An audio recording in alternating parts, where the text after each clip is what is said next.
that the whole Iran-Contra scheme was a lie. The whole Nicaragua thing, a lie. We knew this. I'm a Marine Corps intelligence officer. That means I'm the best damn intelligence officer the world's ever seen, because they trained me to be that way. My job is never to tell my boss what he or she wants to hear.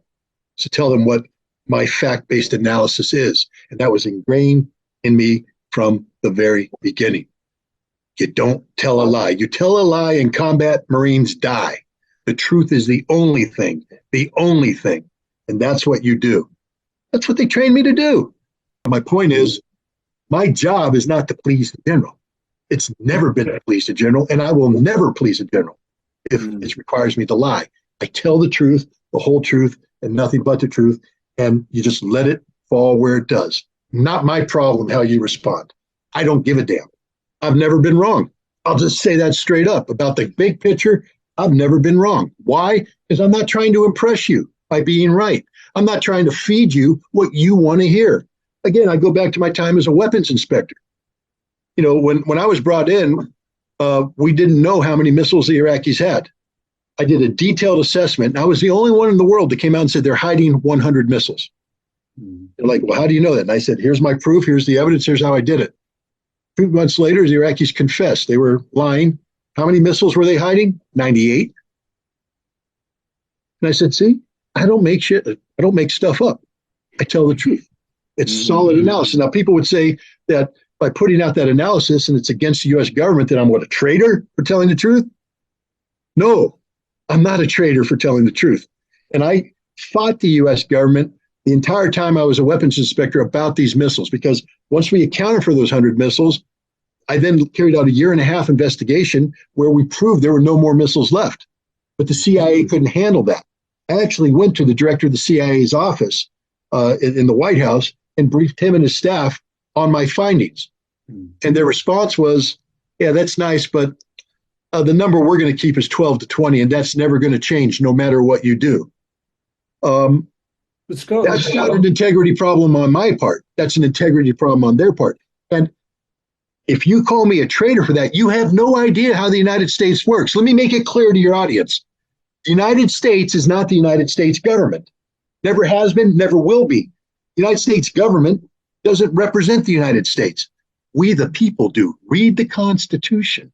We, the people of the United States. I took an oath to uphold and defend the Constitution of the United States of America against all enemies, foreign and domestic. Yeah, it's the only thing I believe in is the Constitution. I don't believe in anything else. I tell them straight up, we're fighting the wrong guys, but it doesn't matter, because my job wasn't to make the decision. My job was to prepare a military plan capable of defeating the Iraqis. The reason why we're doing that's up to the government. If people had asked me straight up, do you think we should be going to war against Iraq? The answer is no, absolutely not. Wasn't my job. My job was to find the weaknesses in the Iraqi defenses that we could exploit militarily to bring about a battlefield victory. But I've always known the U.S. government lies. They've been lying from day one. But again, let me just remind the audience, I don't work for the U.S. government. The U.S. government works for me. I am the Constitution, not the U.S. government. I am the Constitution. So, you know, people say you're a traitor for what?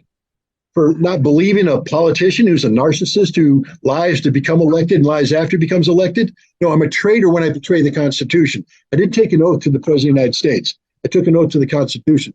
The traitor is the person who turns their back on the Constitution to follow the illegal orders of the president.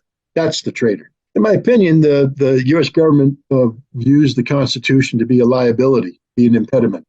When I was going through Marine Corps training, Iran-Contra was taking place. Iran-Contra.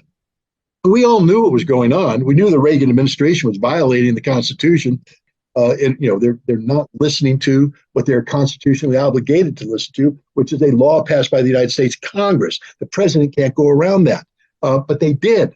The whole Iran-Contra scheme was a lie. The whole Nicaragua thing, a lie. We knew this. But our job isn't to report to Reagan. Our job is to defend the country. The job is to uphold and defend the Constitution. So I've been doing that from day one. I've known my government is composed of nothing but liars from day one. But I don't work for the government. I work for the people. I defend the Constitution.